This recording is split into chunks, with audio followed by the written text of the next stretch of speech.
Hello and welcome back to another new edition of Windows and Current Affairs. And today we continue to follow up over how tourism have been booming lately and what are the main highlights when we come to talk about the reasons tourism is booming, catching up once again, and how far have we reached when we come to talking about the most charming spots in Egypt, the latest trends of promotions, the seasonal types of tourists that come over at this time of the year, when we also talk about the new types of tourism that have emerged and that have added significantly to the map of tourism. Many important takes that we are going to be embarking on today in this episode of Windows and Current Affairs, and we're very delighted to be having with us our prominent guest, Mr. Waleed Batooti, and he is a former counselor to the Ministry of Tourism. Good evening, Mr. Batooti. Good evening. Thank you for having me. Our pleasure. And let's first talk about the different types of tourism, the seasons or different seasons of tourism first. We could start off with this because this is the major common question that we could start any interview about when we assess any type of tourism. There are different seasons for tourism, and because Egypt as a country for all seasons, that's why we have many seasons. So if you'd like to start off before 2010, let's put it this way, it was all year round, because we have people that likes to rent their apartments, for example, in Europe in the summer, and then they come over to Egypt. The weather is a little bit hot, but they enjoy it. Most of the sites, they do it in the morning. I'm talking about the culture tourism. Others, they go to the beach, and this the beach resort almost all year round, because the weather in Egypt is considered to be okay for the whole year, even including at the time of the winter when you come to the Red Sea Resort, or as they call it, the Red Sea Riviera. Yes, the weather is fine all year round. And compared, for example, the Russians at the time, they used to come, they come from minus 30 degrees. So if they come over here to Egypt and it's 15 Celsius or even 12, the weather for them is perfectly fine. We might be wearing layers, and they are by the beach they find enjoying. Warm, yeah, they found this is a great weather. That's concerning the Red Sea. Bear in mind, we're adding now the further south, like Marsa Alam and more. And we're adding, starting from next year and the year after, we're starting to have tourism by the north coast of Egypt. Alexandria has still always been charming. Everybody loves Alexandria. That's if we're talking the fun tourism. Culture tourism has always been good. Now we started to come back on our feet regarding the culture tourism. So in the culture tourism, we're doing very good. We're picking up in numbers and quality, which is very important. Because sometimes people, they say, how come we don't see much of tourism? No, we do. We do have very good numbers, thank God. And we have quality. And this reflects on the income. And you know, people sometimes, they say, we hear that the National Bank, they're saying that the reserve is getting higher and higher. It's because of the spending and people exchanging dollars into the country. They're spending money into the country. So this is very good. Adding to this, we started to add, or we have also the tourism of conferences. The tourism of conferences comes with big numbers. We have also a new thing that has just recently been added, where people can hike in the Eastern Desert, or the Western Desert is not open yet, but the Eastern Desert. And we have seen the Egyptian adventurer Samra, who is being interviewed on a very wide TV channel and CNN. He was on CNN, a big interview regarding this, and it was very positive. Bear in mind that all the news that is coming out of Egypt is reflecting stability in economy. The economy is getting better, stability in general. The whole environment is encouraging for people to come. All the reviews is very good. One of the things that the people started to talk about now very much is the Grand Egyptian Museum. Right, I'm going to touch on over the Grand Egyptian Museum later on in the episode, but let's talk about the 74th session of the UN Security Council where President Abdel Fattah al-Sisi have attended, and his attendance was significantly very strong, and he gave a very, very powerful speech. And even there were very significant statements by the US President Donald Trump about how he has seen that speech by President Sisi, and after he met him, he gave that quote, quoting, I'll leave that quote to you, because he was very impressed amongst all the rest of the leaders of the world. And he had a specific statement to say about President al-Sisi. How is that reflecting how the world sees a country, a superpower like the United States? When the President of the United States records his quotes, thinking about the Egyptian president like that, how is that assessed amongst the American people? Well, definitely it's a positive, it will have a positive impact, more than what we have, to be honest with you. But during such a meeting, it's very formal, and His Excellency President Trump went into a very personal thing when he spoke about the First Lady of the U.S., that she came to Egypt and she had memorable. By the way, I can see, with my experience, I can see in his eyes as if he's saying, I want to come too and have these pictures. He says, you met my wife, you were very generous. He's talking about Egypt, the whole of Egypt. They were very generous with her, and she had memorable pictures. He indicated and he talked about her pictures very specially in such a very official meeting. Nevertheless, that he spoke about my friend President Sisi, and he had very positive comments to say about And even Egypt. the First Lady received her, and they had a beautiful photo session together.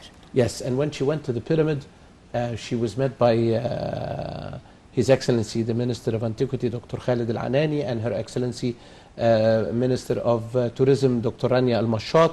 And the visit was, I mean, she had the pyramids all for herself. By the way, Egypt is always very generous with our guests. Okay, they had on the second half of the day, and because of matter of security, of course, as well, they gave her the whole site for herself. And he commented on this. I mean, the comment was, it was heard by everybody. Let's put it this way. I hope we could use this comment a lot in our media. When he said she had memorable, and it's very difficult to forget these moments. But I can see in his eyes as if he was saying, I also want to come and have these unforgettable pictures. Okay, she had a great time. Obama also had a beautiful vacation. All of them. 1 week vacation, or was it 2 days? All of them. President Obama came to Egypt on his first visit. That's the visit that he did, I think, in... It was the second one. In 2010. He went to the pyramids. I remember the first one. I remember the first one in 2010. And it was very smart because they took him to the mosque of Sultan Hassan. It was beautiful. And some people, by the way, they said, why didn't they take him to the castle of Saladin and the mosque of Muhammad Ali? It's more impressive. No. You know what? The mosque of Sultan Hassan is more impressive when it comes to construction. It's older, much older. But there is a very significant over there that we have the four madrasas of school, or the four schools of Islam, Hanifa, Hanbali, Shafi'i, Malki. They're over there, okay? And when they call for the prayer, they just pray behind anyone. So it was an indirect message as well, politically. Very smart. Very indirect message saying that we knew democracy way long time ago, and you know, it was, yes, they have differences, but when they call for the prayer, time for the prayer, they just pray behind. That's a major significance. Whoever's there. And then unforgettable visit, and President Obama mentioned this. He was led at the pyramids by Dr. Zahi Hawass. Yes. And Dr. Zahi Hawass is an icon. You know, we have the pyramids, the Sphinx, and we have Dr. Zahi Hawass. Well, people, they like it or they don't. Zahi Hawass is an icon worldwide. And he led the leaders of the world. He led Princess Diana, he led Bush and his family, everybody came to Egypt, all the big shots that came to Egypt, they were led at the pyramids by Dr. Zai Hawass over there. We definitely, when we had Her Excellency the Miracle, Her Excellency Miracle, when she came to Egypt,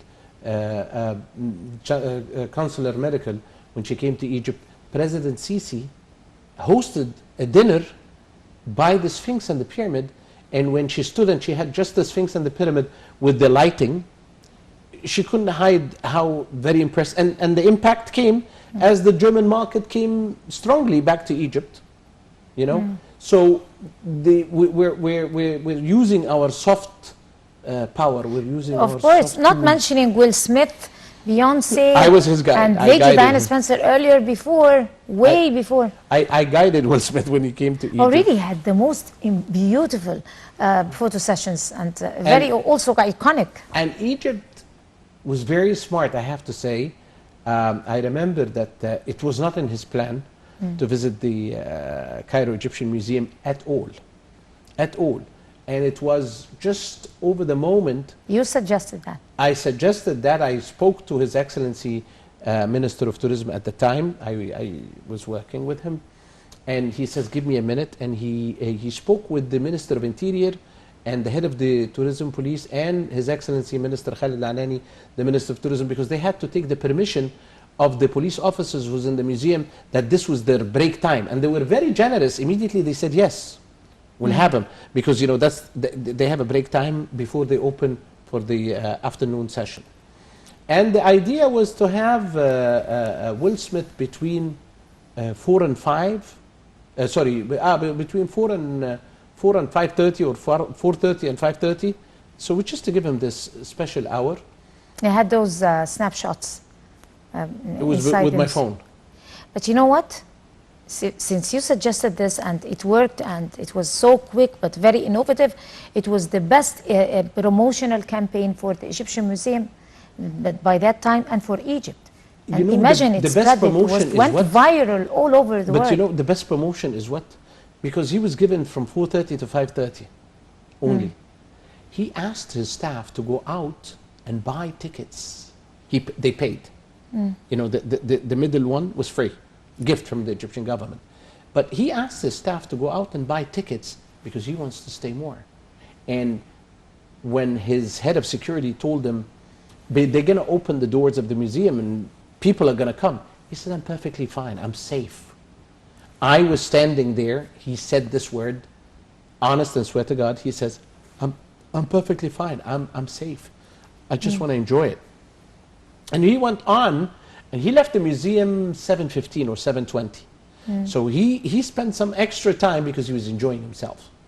And he said to me as he was leaving the country, he said, I'll be back, I'll bring my family, and he did. He posted a post on Facebook that was seen by 22 million people in 2 hours. Yeah, we remember that. Yes. The whole world remembers. Thank you, Egypt, I'm leaving now, thank you, Egypt. I had a great time, or something like this, and I'll be back. And he was scheduled to come last December. I recall last December, end of November, beginning of December, and at last minute he had some work issues, so it has changed. But he promised that he will come back again. I'm talking about someone who expressed that this is my Egypt. You know, Will Smith says this is my Egypt. What's his name? I'm getting old. Samuel Jackson. Oh, Samuel Jackson. Samuel Jackson, I worked with Samuel Jackson, and that was during that day Egypt was playing a soccer game, and in I think it was 2010. Egypt was, and he said to me, Waleed, what can I do to please the people? He was going to the press conference. So I said, just say that you cheer for Egypt. So he said, get me a flag. I have the pictures. I should send you the pictures. And I get him a flag an Egyptian flag. And as he came out of the car and he waved the flag to the media, it drove them nuts and it drove them crazy, and everybody was taking his pictures. People wanted to take pictures with him with the Egyptian It was flag. a very And he good says, gesture. I wish the Egyptian soccer team good luck and all of this. We were playing, I think, during the Africa Cup or something, and he was extremely good. Look, most of the visitors that they come to Egypt, they truly speak from their heart, and they say that. And they enjoy their times because there is a lot to go to and a lot to enjoy, lots of places to go to. But who else, I mean, famous characters who came over? Immediately after the January 25th revolution, it was Penn who came to the... I didn't have the pleasure to be... and Beyonce came with the... Beyonce came, yes. No, there's lots. Lots came to Egypt. Shakira came to Egypt. I'm just talking about the ones I've worked with. God bless his soul, Roger Moore. Roger Moore came a lot to Egypt. No, he came a lot to Egypt. Egypt was his destination. There were shootings also of the 007 over here in Cairo or no, but that's way Luxor in the old days. Yes, The Spy Who Loved Me. Right, and there are other movies also that were shot in Egypt. If we ease in the future the release of cameras and the permissions and all of this, I will definitely think that we will have a big share instead of the films being filmed in... His Excellency Minister of Antiquity, he lowered how much they should be paying, a way of encouraging, but still the equipment and all of this, that needs a little bit of easing as well. And I'm sure they will come and do movies here in Egypt. I can see that we're going into, we're going into the right direction. We're talking the language, the new clips now that they do, which is 2-3 minutes with good music, with beautiful music. People to People. People to People. Talk to us about People to People movie. Who created it? How did the idea spark? And what was the real target behind People to People in particular? Because it boomed immediately, became very popular. Look, we have a Minister of Tourism, the current one, and all the previous ones, to be honest with you. But the current one, she's very smart. As they always say, she has a brain over her shoulder. Very smart. She's very active also. She's very active. I mean, I just saw for her a couple of days ago a post on Facebook, which is the first Egyptian, I don't know if I can say, I shouldn't say the name because it will consider it to be a promotion, but an Egyptian restaurant serving absolutely Egyptian food, which is, by the way, this is the fashion. Okay, this is the fashion in the United States. That is in Australia, I guess? Or no, it's in New York. In New York, there are lots of people who serve falafel and they... No, but this is, it's with the name of a woman. I'm not going to say anymore. Okay. But it's... That's a modern one. In Manhattan? In Manhattan. Okay, I can guess that. Yes. It's booming. It will boom because everybody will be saying, I'm going to the Egyptian restaurant. I'm not, they're not going to say the name of the restaurant before mentioning the word Egyptian. This is when I say how lucky we are because Muhammad Salah, Mo Salah, they connect his name with the king, the Egyptian king. Messi, Ronaldo, all these big guys, they're not named with their countries. But look at Muhammad Salah, the people, they chant for him from stadium, thousands and thousands of people, and they chant the Egyptian king, and they made him a song. And he's named the Egyptian king. To the extent that they painted one of the big empty walls in Manhattan, in Times Square, with the picture of Mo Salah. Graffiti? Yes, a big one, huge big one. It's beautiful. All of this is promotion to Egypt. Of course. And those are the ambassadors to our country. The soft, I always like to say, the soft power of Egypt is very important. The current film festival in Al-Guna, whatever pictures out of this goes or press release or anything like this, it shows that this is a country that now, you know, There are events happening.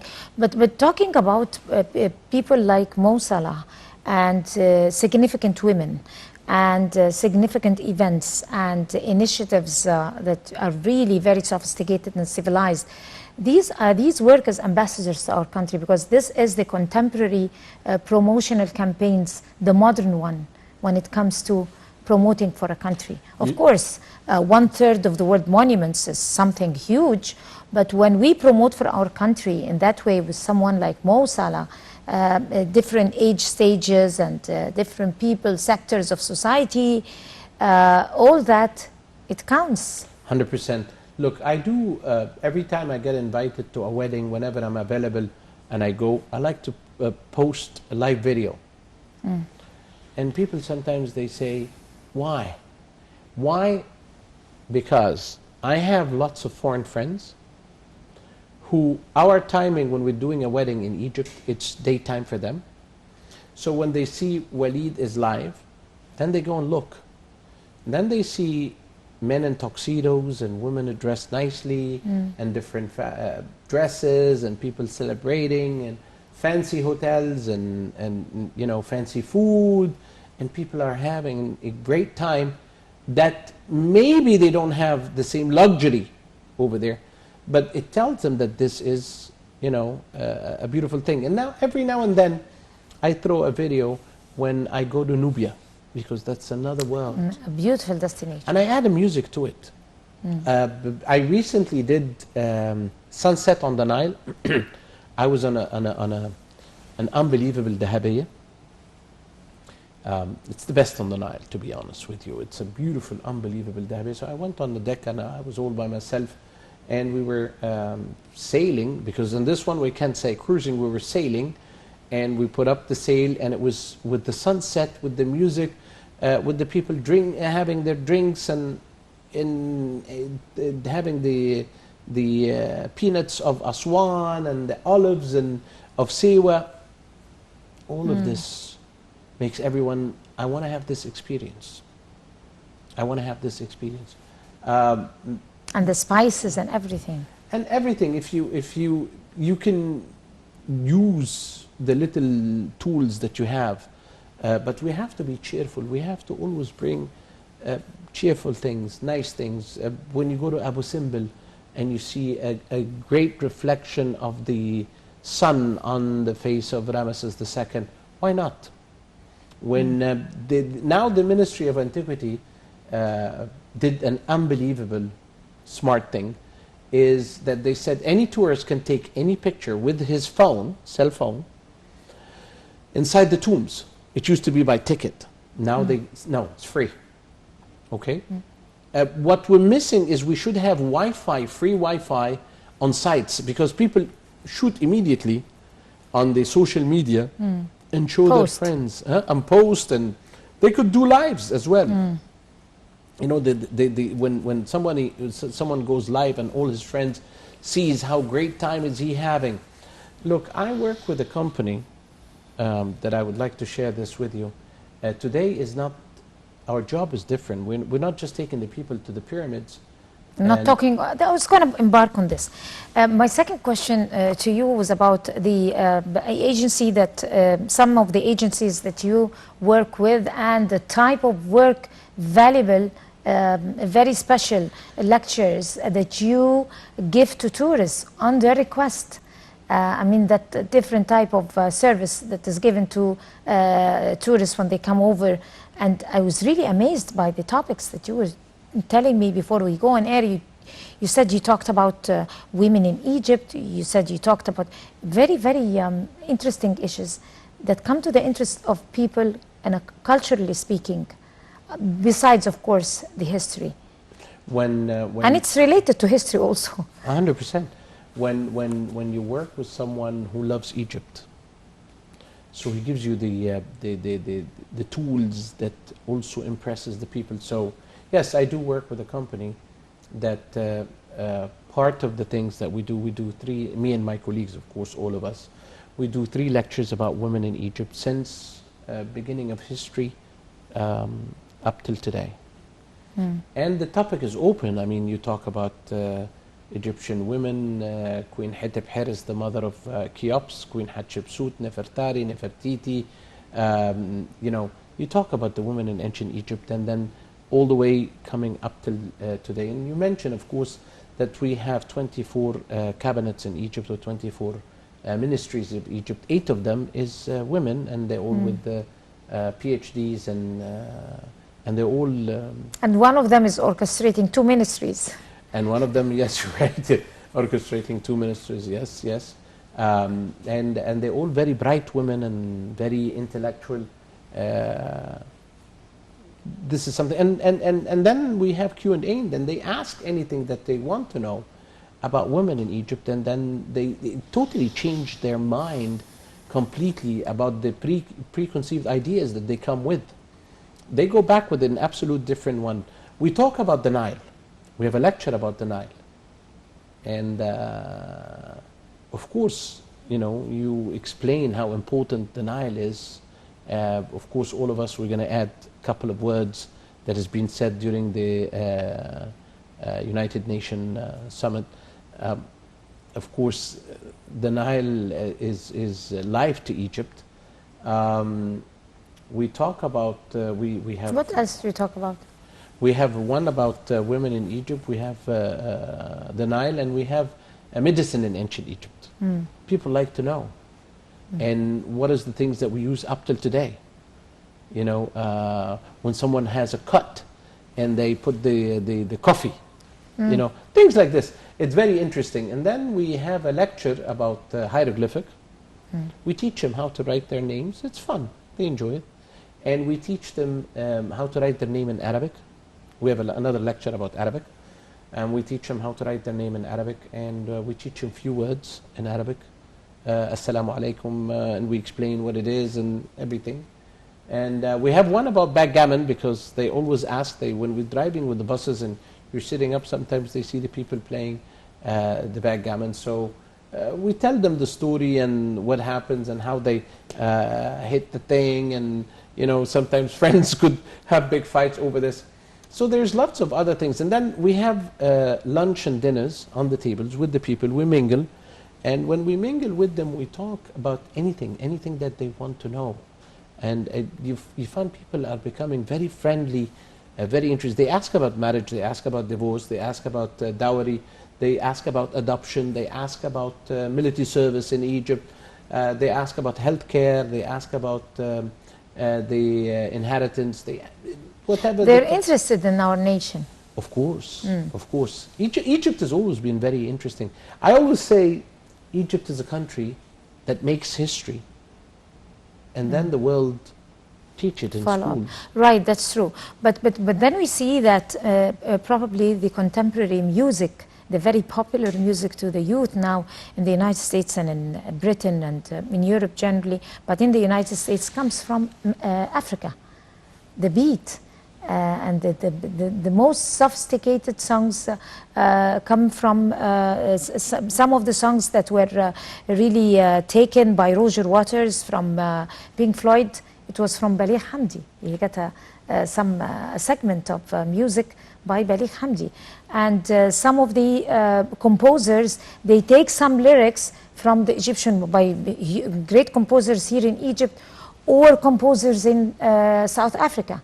So have they been impressed by the music over here in Egypt, especially that we have the beat and the rhythm? I mean, did it catch that? A few times I had people asking me about the song Nari Nari of Hisham Abbas. But there will be Americans with an Indian background.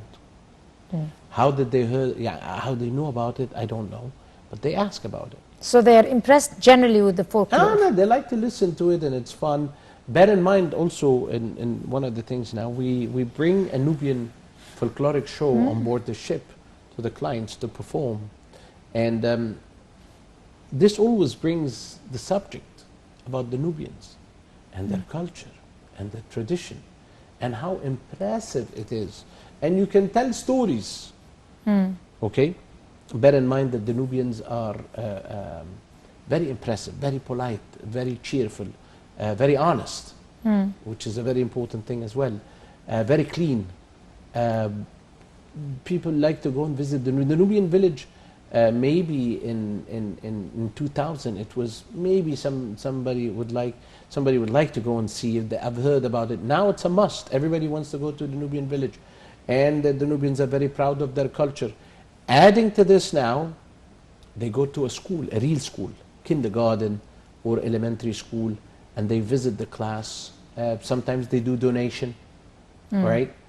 Sometimes they bring with them little gifts, to the kids. All of this is very important. I recently had a dentist who came with me on a trip, and then he said, when I go back to the States, I want to send you toothbrushes and toothpaste. I said, we have all of this. And he says, okay, I want to donate this to the school. So I'll send some money. You buy the toothbrushes, you buy the toothpaste, and go and give it to every kid. It's just a feeling. He travels all these miles, and then he decides that he wants to do a good thing. Somebody else would like to do another thing. All of this is very important. Some of the doctors that comes and visit, they want to come and participate and go to hospitals. Some would like to go and donate maybe 3-4 operations, but this needs to be done in a legal way, because practicing It has to be regulated. Regulated. That's very nice to hear. But let's talk about also the different types of tourism that have emerged with the momentum. I mean, with the flow of important conferences that are being taken here in Egypt and all over Cairo. And all over the governorates of Egypt, with the youth conferences and the World Youth Conference also that is taken every year, and with the festivals. You've talked about Al Kuna Festival, and this type of events have created a new trend of tourism, which is conferences and festivals. The youth conference, the Africa Arab All Conference, if I'm saying the name right, that took place in Aswan. The posters, that it's all over the airport. The billboards, that it's on the way to the airport or back. The colors always gets the people to ask, what is this? And then you tell the story.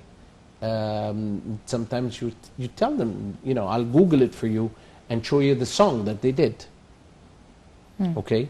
I was just recently showing the people when His Excellency President Sisi went on the boat with the youth. They were all with the flags with him, and the idea of uniting, the idea of bringing Africa back into the picture.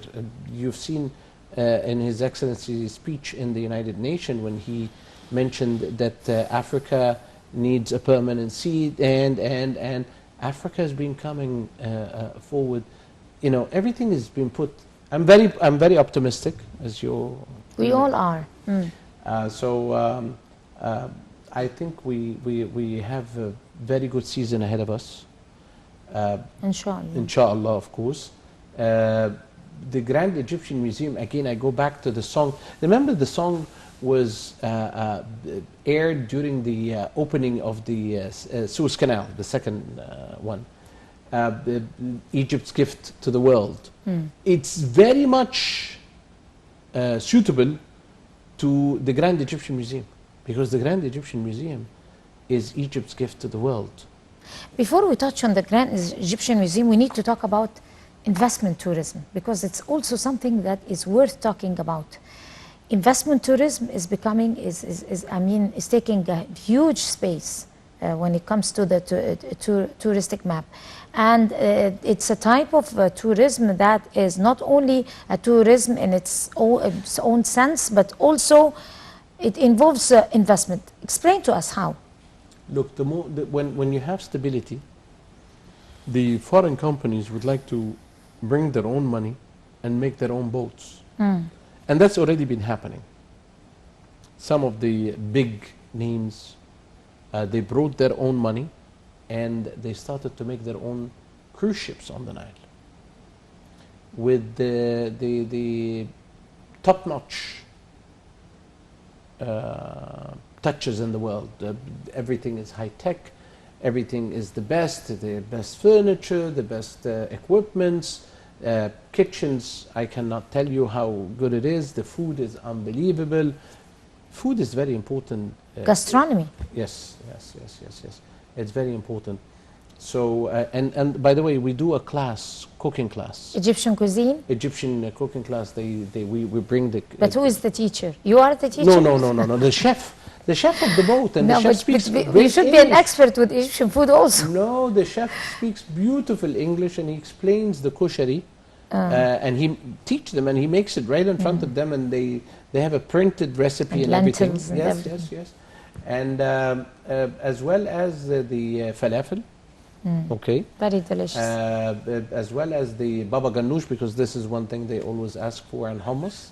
And as well as the pastry, Ali.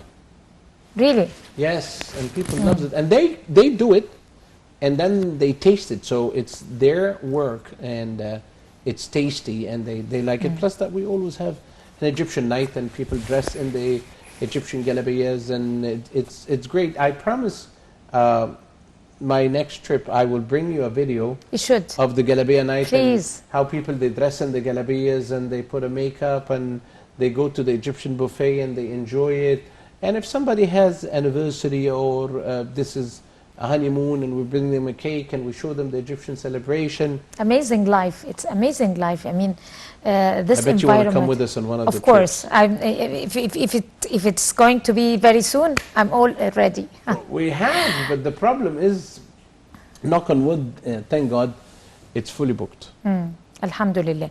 But we only have like 3 minutes, and we haven't talked about the Grand Museum, because it needs a whole episode. But if you talk to us about the Grand Museum, why is it considered Egypt's gift to the world also, second gift to the world? The grand staircase, it is something. I can say the state of art. I've been there. I was there last week. What is it introducing? What different is it introducing to the world? For the first time, they will exhibit all the treasure of King Tutankhamun once again, all together under one roof. Amazing. Yes, everything that came out of the tomb of Tutankhamun will be there.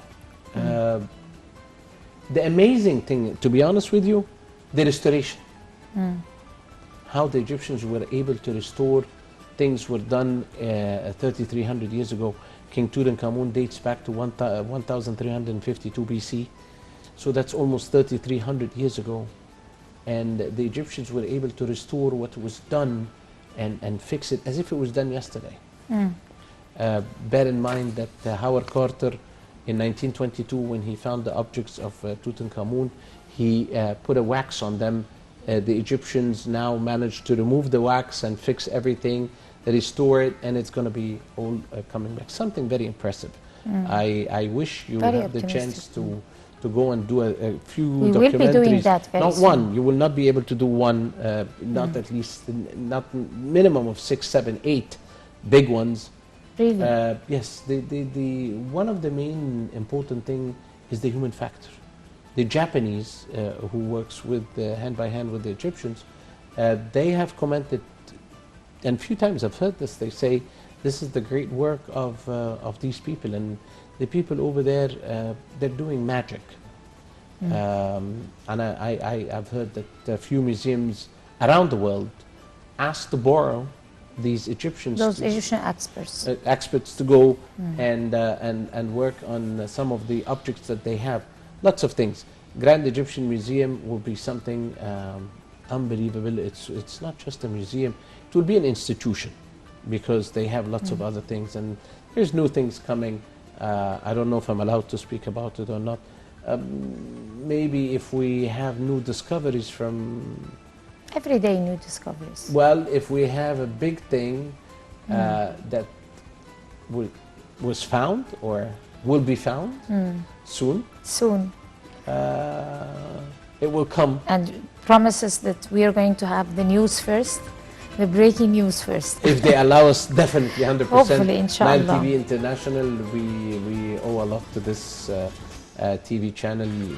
with all the great Our work that pleasure. you're doing It's a to real help pleasure. Egyptian tourism. Definitely 100% you'll be the first one to know the minute we are permitted to speak about the new findings and the new things. Yes, definitely. Inshallah, very soon. Mr. Waleed Al Batooti, you are a former counselor to the Ministry of Tourism. Thank you very much. Thank you. We have really enjoyed this very informative meeting or interview with you in this episode. Thank you so much. Thank you. And I guess this brings us to the end of this edition of Windows on Current Affairs. Thank you very much for joining us. And until we see you again next week, that's a goodbye.